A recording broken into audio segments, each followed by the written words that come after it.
Let's jump right into this explainer. We're looking at a massive shift happening across the industry right now.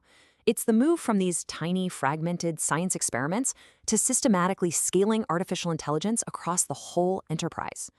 We're talking about the architectural blueprint you need to build this giant, interconnected AI machine that drives continuous, real-world value. Now, here's a really fascinating paradox. 75% of companies are already embedding AI in some way, right? But a huge wave of pharma organizations are just totally stuck. They're trapped in what we call proof of concept limbo. You know the feeling. It's that purgatory where you've got 10 or 20 brilliant, isolated pilots scattered around different departments. They might even win a cool internal innovation award, but they never actually reach production scale. And that is a massive bottleneck. So how do we escape this limbo? Well, it takes a complete paradigm shift toward an AI factory. Think of an AI factory as your systematic, repeatable operating system. It produces, deploys, and continuously improves AI models at industrial velocity. Think about your core business. You wouldn't produce a life-saving drug one beaker at a time in a garage, right? No way. You produce it at industrial scale under strict controls. We literally need to do the exact same thing with artificial intelligence. Here is exactly how we're going to break it down today. Escaping POC limbo, the AI factory concept, the 5 core capability layers, assessing your AI readiness, and finally, the 3-phase roadmap. Okay, let's hit Section 1, Escaping POC Limbo, and Section 2, the AI Factory Concept. Look, there is a stark contrast between disjointed experimentation and actually treating AI as core infrastructure.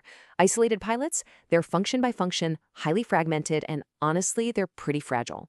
The AI factory model, on the other hand, relies on industrial infrastructure and true enterprise-wide integration. Sanofi is a brilliant example of this right now. They're treating AI as permanent infrastructure, not some temporary science project, as they aggressively aim to become the very first biopharma company completely powered by AI at scale. It's a real game changer. Moving on to Section 3, the 5 core capability layers. Building this factory takes 5 highly integrated capability layers. And here's the catch. Actually, it's absolutely crucial. Each layer is a strict prerequisite for the next. You simply cannot skip steps here, or the whole structure crumbles. It's like building a house. You got to start from the data foundation and work your way up to the user experience. Let's walk through what each of these layers actually needs to function. Starting with the data layer. We have to recognize that connectivity comes first, simply because AI quality depends entirely on data quality. Garbage in, garbage out, right? This means unified data ingestion from all your critical systems, your manufacturing execution systems, your laboratory information management systems, and your ERPs. You've got to build a manufacturing intelligence layer to break down those silos before you even think about writing an algorithm. And critically, master data governance has to be locked in to satisfy GxP regulations and ensure unquestionable data integrity. Next up is the AI and modeling layer. This is the intelligence engine. It's where raw data finally turns into tangible business value. We're talking about deploying machine learning models to accurately predict manufacturing yield before a batch is even finished. It means using natural language processing to chew through absolute mountains of unstructured data to find insights. It means running digital twins for risk-free process simulation. Plus, all of this needs a fully compliant model registry with strict, unalterable audit trails. Now, I want to slow down a second here, because the validation and governance layer is what strictly separates a compliant pharma AI factory from your generic tech startup deployment. This layer is entirely unique to highly regulated spaces. It demands computer software assurance, or CSA, prioritizing critical thinking and risk-based validation over just endless, heavy documentation. It needs active drift detection so models don't quietly degrade over time, a functioning ethics board, and strict alignment with comprehensive regulations like the EU AI Act right from day one.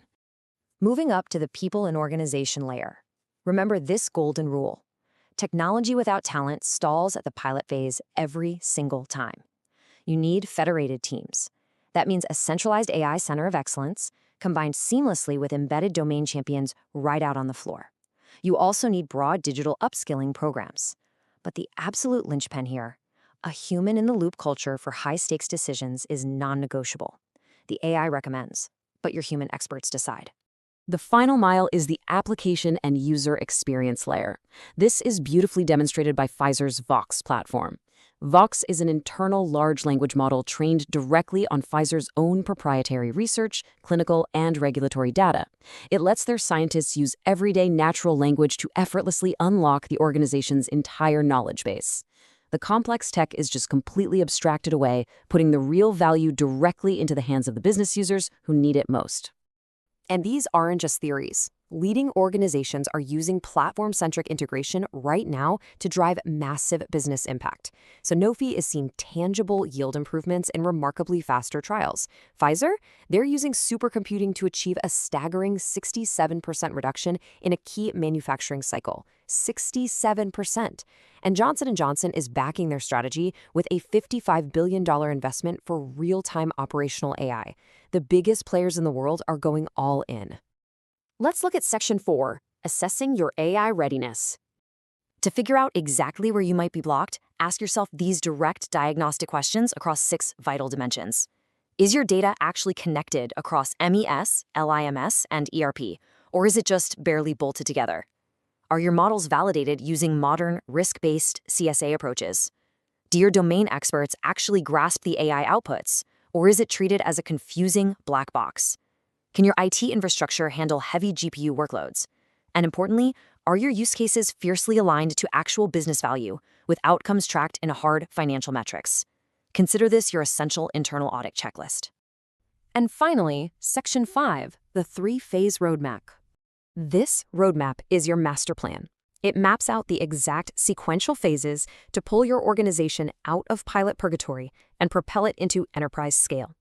We break it down methodically. Phase 1, to diagnose and stabilize the core. Phase 2, to scale and integrate the tech. And Phase 3, to compound the value and drive true innovation. Let's look at the specific actions for each phase. In Phase 1, that's days 0 to 90, your immediate focus is entirely on stabilizing the foundation. Complete that readiness diagnostic we just talked about and immediately audit your data connectivity. Establish your AI governance board and draft your quality manual so compliance is built in from the very start. And critically, identify just 2 to 3 high-value use cases to focus on first. Don't try to boil the ocean here. Prove the value early and clearly. Then, Phase 2 is all about integration over the next 3 to 12 months.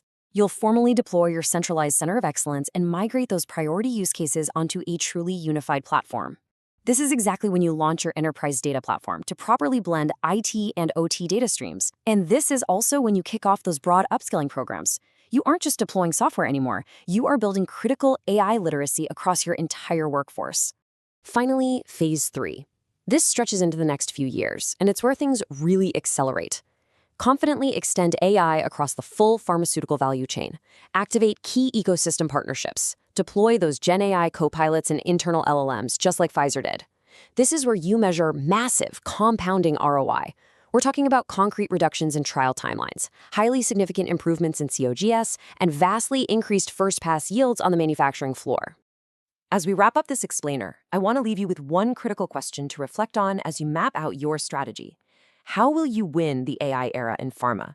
Are you going to continue treating AI as a series of fragile, isolated science experiments? Or will you systematically build it as a core, governed operating capability? The choice you make today absolutely dictates who leads the next decade of pharmaceutical innovation. Thanks for exploring this blueprint with me.